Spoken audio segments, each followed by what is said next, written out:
Hi, everyone. I'm Wiley Blevins. I'm an author and editorial director at Reycraft Books, and I'd like to welcome you back to our Reycraft Read Alouds.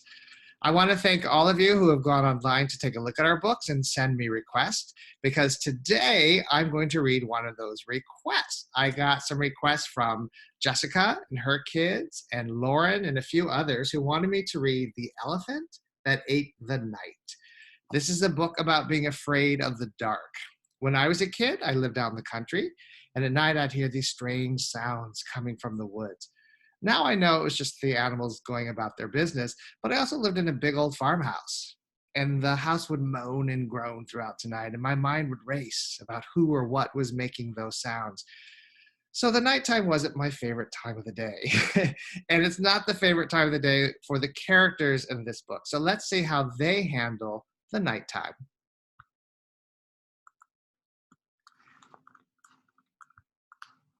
The Elephant That Ate the Night, written by Bing Bei and illustrated by Qingyu Li.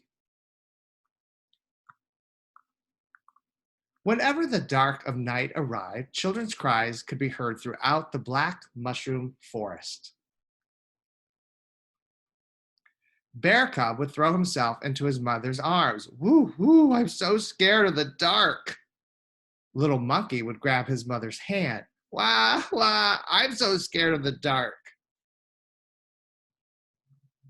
Baby Porcupine would cling to his mother's side and shrink into a little ball.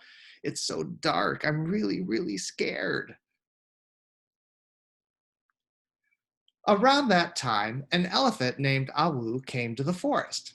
He wasn't a typical elephant. He didn't eat bananas or leaves. He only ate dark nights. Every day, Awu was happy when nighttime came. He would open his mouth big and wide and swallow the dark nights. Hearing about Awu, Bear Cub's mother went to him. It's a good thing you are here, she said. All the children of the forest are afraid of the nighttime. Please help us. That's easy, said Awu. I love eating the dark night. It tastes even better than bananas. That night, as darkness came, Bear Cub started crying. Just then, Awu arrived. Why are you crying? Asked Awu. Look, I'll eat the night. You won't need to cry anymore. Awu opened his mouth and swallowed the dark night. Even with the lights off, it was now as bright as day. Bear Cub stopped crying and started to play. Awu then went to Little Monkey's house. Hearing Little Monkey's cries, he said, No need to cry. Watch as I swallow the dark night. At once, Little Monkey's house brightened. He stopped crying and jumped around on the floor. Awu then went to Baby Porcupine's house and ate the dark night there. Baby Porcupine ran out to find Bear Cub and Little Monkey. They danced and cheered. After eating so much in the night, Awu patted his big belly. I've eaten too much, he said. Then he fell fast asleep. That week, Awu continued to eat dark nights throughout the forest. The lake lit up, the roads lit up, the cherry garden lit up too. Soon, the whole forest was as bright as day. From that time on, there were no more dark nights in the forest. It was always as bright as day. At night, instead of sleeping, the little animals played together. A few days later, however, Bear Cub fell asleep in class. He snored so loudly, everything on the classroom walls tumbled to the ground. Little Monkey was jumping from tree to tree when he suddenly fell asleep. Splash! He fell into the lake. His mother had to jump in and save him. Baby Porcupine was picking fruit in the meadow when he fell asleep. His mother couldn't find him and was sick with worry. She finally discovered him sleeping in a pile of leaves. Yawn, yawn, yawn, yawn. After several sleepless days and nights watching over the children, the mothers were exhausted. Whenever they met up, they greeted each other with yawns instead of hellos. Even the forest trees and flowers yawned from exhaustion.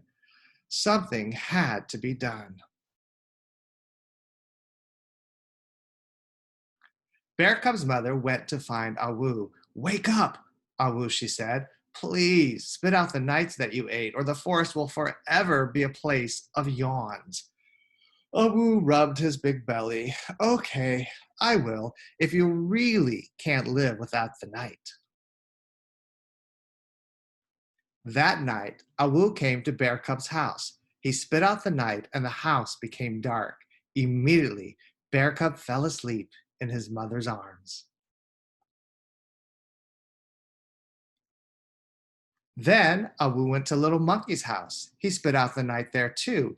Immediately, Little Monkey fell asleep in his mother's arms.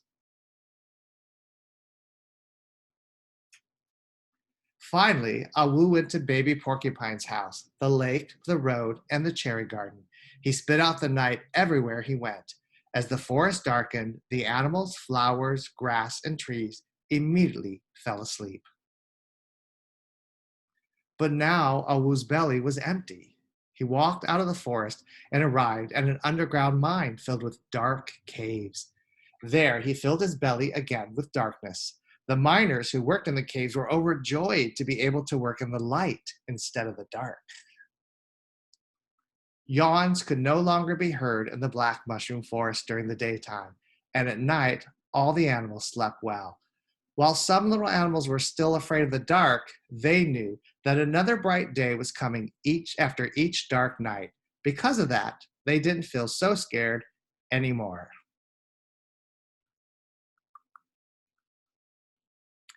So I want to thank you for listening to The Elephant That Ate the Dark Nights. If you have any other requests, please go to www.reycraftbooks.com, pour over our books, and let us know. We're happy to read any book that you want to hear us read, and you can always email me at the email below. I look forward to seeing you at our next Reycraft Reads. Have a great day, everyone.